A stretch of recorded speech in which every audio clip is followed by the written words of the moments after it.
What up, YouTube? That sexy nerd is coming at you again. And we're here watching the next Nostalgia Critic. It's Brave. So I saw this movie. I kind of never really got into it. It kind of seemed like a weird remake of Brother Bear.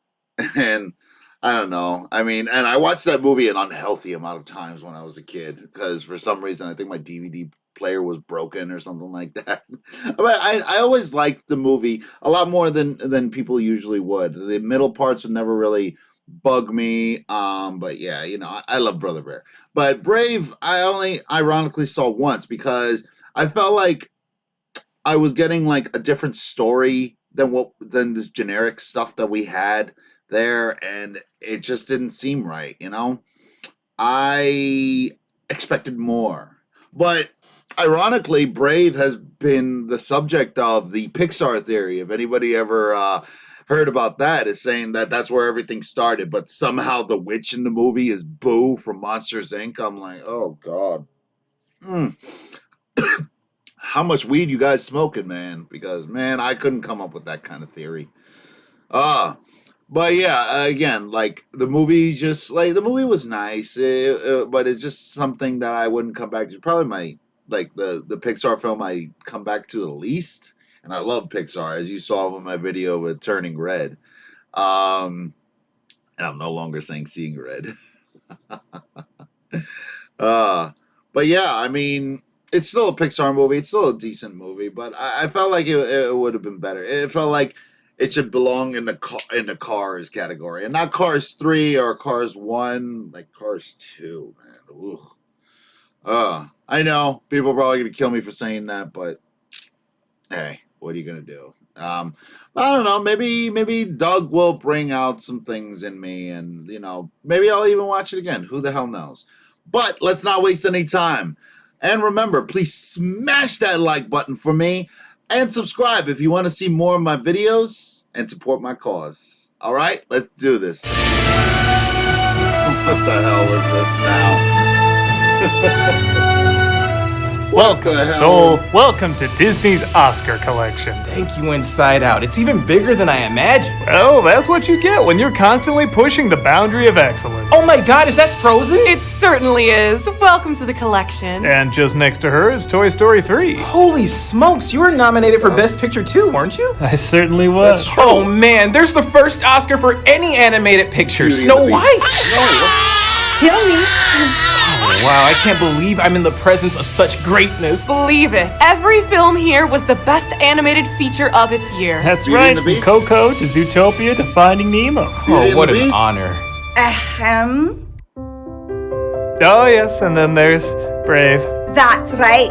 I won 10 years ago. Wait, Brave won for Best Animated Feature? Yeah, she's a little like Suicide Squad. Everyone always forgets they won an Oscar. Except when someone wants to point out the Oscars don't know what they're talking about. Excuse me, I was clearly the best animated film that year. Oh, I guess if it was a slow year. I beat out losers like Paranorman. Holy shit, she beat out Paranorman? That forgettable Wreck-It Ralph flick. Dude, there was another Disney film that could beat her? 2, actually. That's right, the Tim Burton movie, Frankenweenie. Oh, I forgot about Frankenweenie. Yeah, I'm shocked you beat that too. Now, here we all are, in the home of the brave.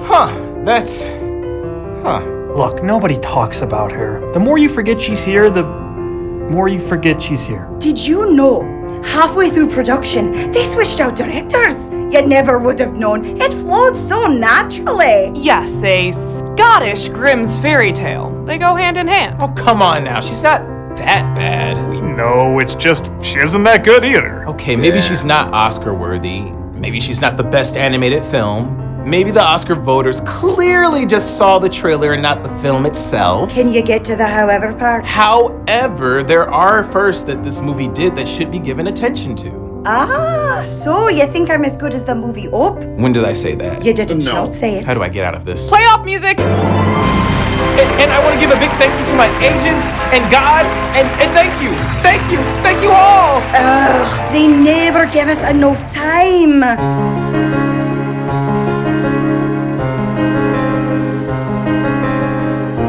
It's been 10 years since the release of Pixar's Brave, and if you didn't know that, nobody would blame you.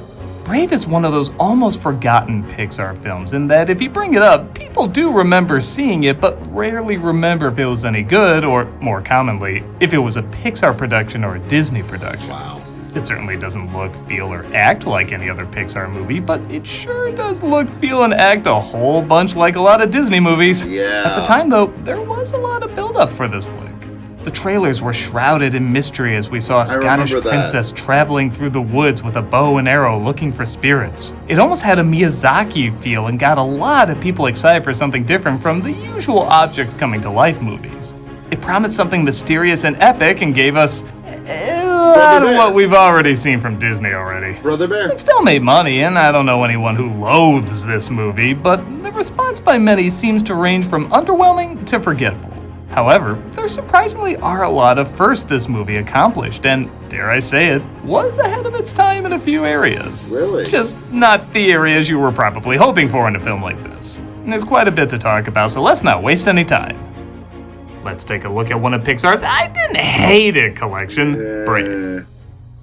So I'll be honest, I totally Mandela affected this movie because I remember it opening up with the main character's narration. Some say our destiny is tied to the land, as much a part of us as we are of it. But it turns out there's an extra intro showing her as a child and her father battling a bear. Why'd I forget? Because it's totally pointless. There's nothing here that isn't discovered later, aside from Baby Brave dolls selling like hotcakes because of this. Really? And bears in Scotland are really good at sneaking up on people. How'd that thing get there without being noticed?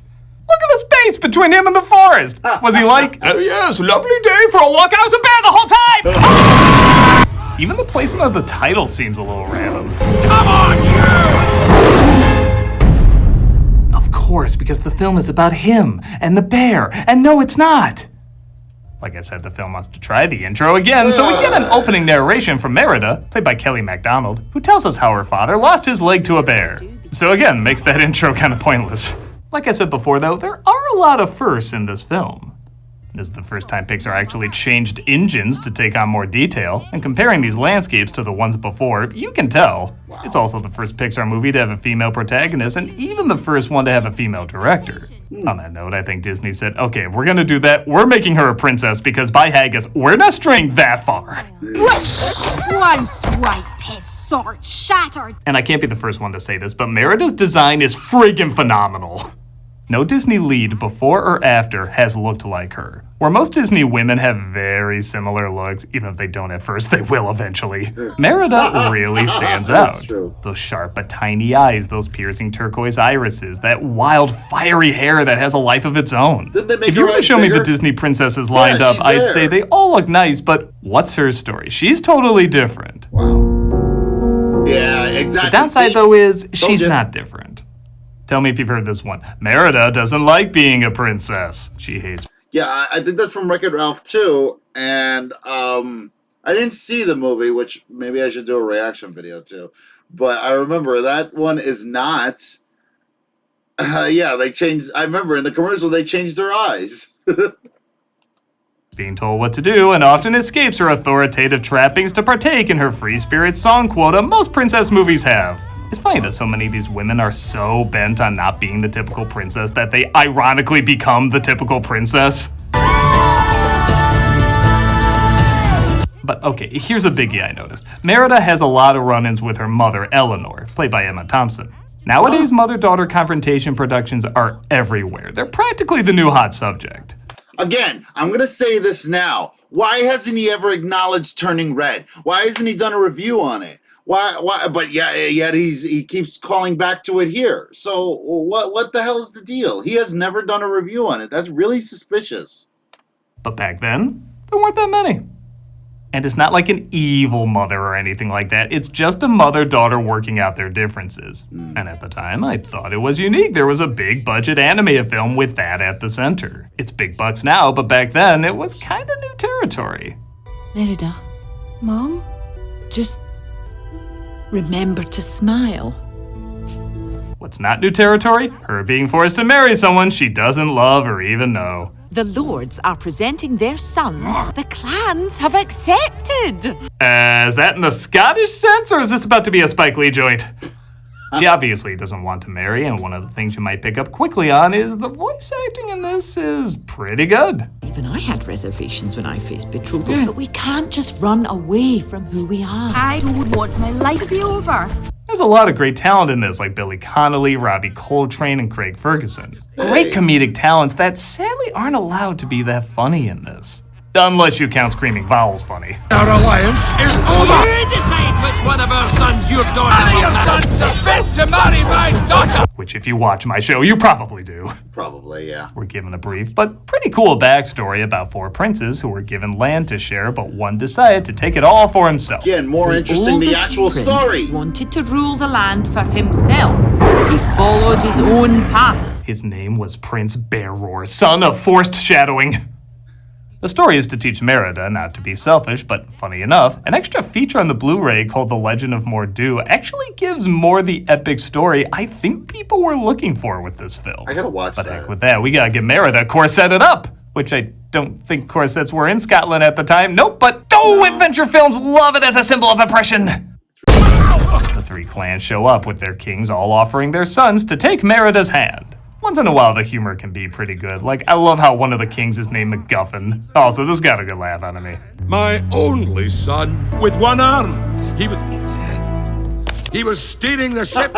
This is not only a good punchline, but for a few seconds, I love wondering why he has 4 legs. But we haven't had any zany slapstick yet, so...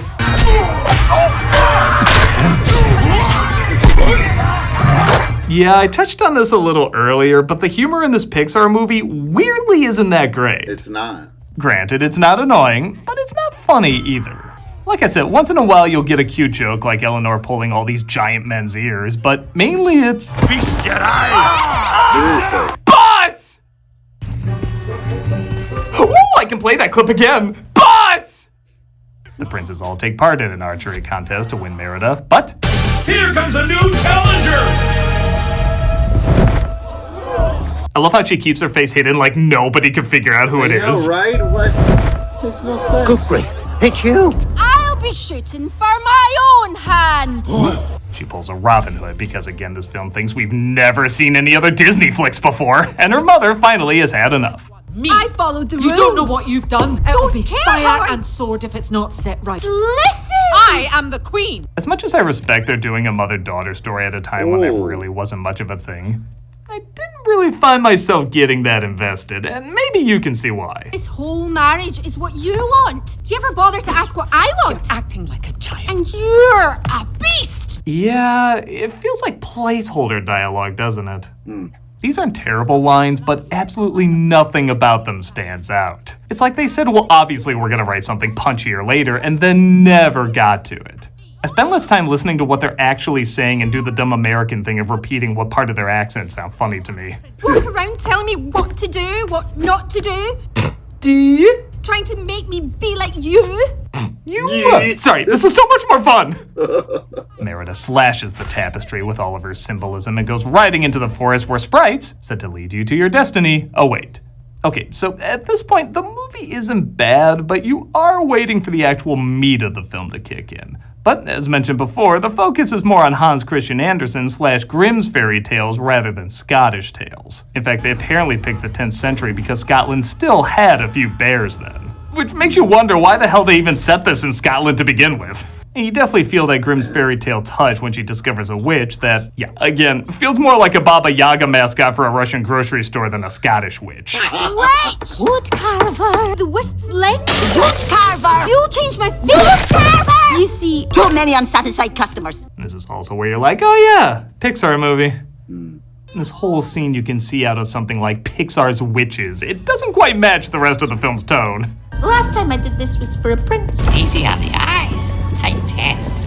The lamp!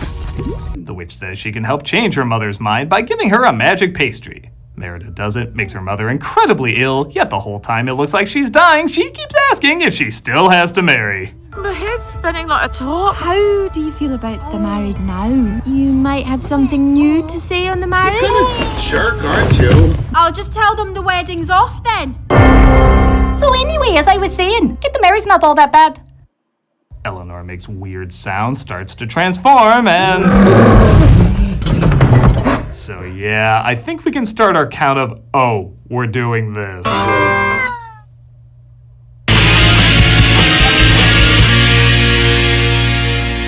So we're about halfway through the story, and the mystery is finally revealed of what kind of movie this is. Mother Bear. That's right, Yes. a Disney film that made them no money, but for some reason they wanted to try again in Scotland.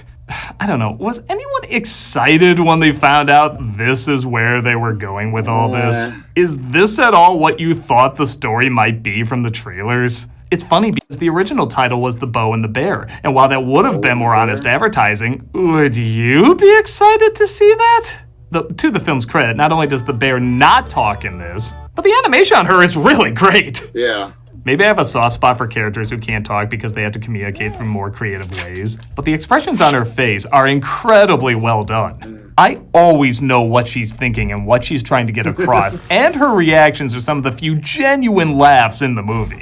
Which is good because once everybody discovers there's a bear in the castle, everyone chases after her in, again, a pretty boring bit of slapstick. Marty! I almost decapitated another maid, but this time I had a good reason. Merida tells her 3 little brothers to distract them, and again, this is Pixar, some of the best comedy in animation. Are you getting any laughs out of this?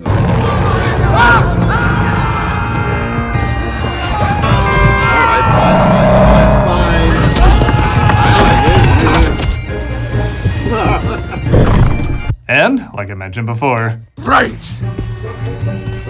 Butts!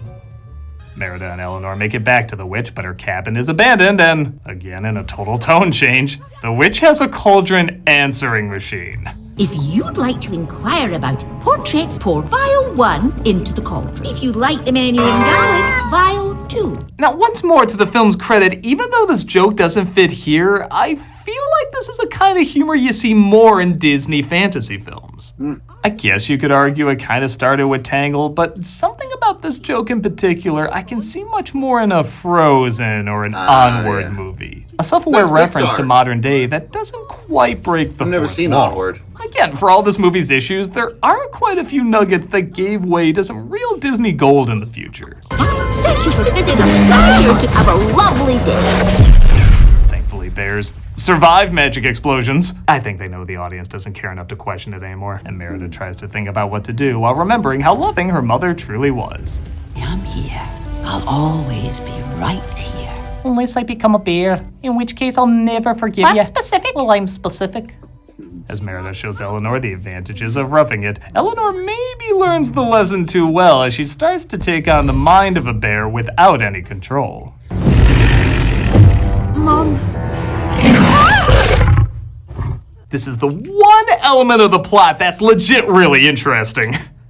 It gives a time limit not only to saving her mother, but maybe herself, as we see a bear naturally would want to tear her to ribbons. But oh no, the sprites show the incredibly long way to go. Oh, that was fast. As they discover the chamber where the evil prince used to live and discover something similar happened when he was separated from his brothers. The spell. It's happened before. Yeah, I guess Scottish magic is very bear-based. Not much variety in their spells. If Cinderella's fairy godmother was Scottish, she'd probably look like this. Oh. Dude. Not to harshen the mood, but that's half of Merida's fighting right there. Like I said, all the advertising showing her ready for action, standing alone against the odds. She shoots 2 arrows that do nothing, and half her fight scenes are over. That's like advertising a young Steven Seagal movie and getting the action of an old Steven Seagal movie. It's a little misleading. Now, part of that might be because in the climax, the mother and daughter switch roles, which I do kind of like. With the clans ready to go to war, Merida uses diplomacy instead of brute force to solve the situation. She's even coached by her mother, who's so moved by her actions that she tells her not to marry. And break tradition. He also loves Santinas. It'd be great if she misinterpreted her signing, though. I want to declare war on the lot of you, especially the kingdoms with small penises, which is all of you. Should also point out this is the first Disney princess movie where the princess doesn't get together with anyone, which again is something that would be adapted in future movies. Disney? What?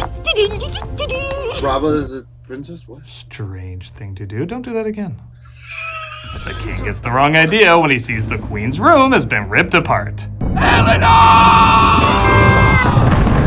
Yeah, he thinks the queen's been attacked by the bear, and they try to hunt her down. It's your wife, Eleanor. I'll not risk losing you too. I've gone through my arc Oh of my learning God, to listen seriously? to you. Now I'm gonna go right back to not listening to you. Yeah, all we're doing this. The Wow, brothers okay. ate the pastry too, turning into bears. And if you're like me, you totally forgot they were even in the movie. So she has him chase after the maid who has the key. And man, how far the comedy's come in this film. We've gone from butts to boobs! And number 6, you may want to be on deck for this. And if you're wondering why the story demanded them to be bears in this scene, even though it totally could have worked with them still as humans, well, because of a certain callback joke that begins with B and ends in UTS! Yeah. Speaking of forgetting things that were in the movie, oh yeah, the sculptures. Oh yeah, the Mordu bear. Oh yeah, the sprites. How can so little be happening in this movie, yet it leaves so little an impression, I keep forgetting about it. That's what I'm saying. Ready? Here's the other half of Merida's fighting. Yeah, it's her dad, and it's about as short as the first one. Now, again, this could tie into the fact that she gives in and goes diplomatic, while the mother gives in and goes ass-kicking on Mordu, who tries to kill everyone. But we've seen plenty of the mother being diplomatic, but not much of Merida kicking ass. Even when she's confronted by the bear. Look at this. Yeah, I don't think people would get excited if the advertising showed what her action scenes were really like. Come on! I'll take you with my bare hands! Ow! My bare hands were hurt by your bare hands! Like I said, Eleanor does fight him off, and even his spirit, I guess, is allowed to rest. It's so stoically brief, though, it kind of feels like Putty from Seinfeld signing off. I'm not the one going to hell. Sadly, though, it looks like too much time has passed, Oh, and no. Eleanor's mind has That's gone right, full bear. You've never given up on me. Yes, hug a bear. Oh, Hug it's a all bear. good. Just do the Shaun of the Dead ending, except instead of video games, you can play caber toss or something. No, because they mended their bond in time, she turns back to normal. Just don't ask what she sounds like. Don't say we didn't follow through with our running butts joke. Yeah, I'm sorry. What mended bond did the boys work on off screen to change back? Our fate lives within us. You only have to be brave enough to see it. Yeah, we had to spell out what the title meant because, again, the advertising sure didn't. Personally, I'm a bigger fan of the original ending. What is it? What's wrong, sister? But to be fair, every movie would be better with that ending. And that was Brave. Still very underwhelming in many respects, but in several others, a little ahead of the game. Yes, Pixar didn't seem to take too much from this for their other films, but Disney sure did. It took a lot of the ideas it started and ran with them to make more fully fleshed out movies. And even with that said, the film isn't awful. It's not really even that bad. It's just not what I feel like a lot of other audiences were looking for. It's a flick I hear went through a lot of production issues, and it definitely shows, but there's been many more production hell movies that turned out a lot worse. While I can't think of anyone who quotes this film or recites its lessons, I can't think of anyone who really gets angry with it either. It's definitely not the best animated film that came out that year, but seeing how Prince of Egypt never got a directing Oscar and one of those directors also directed this, I guess you could say it balances out.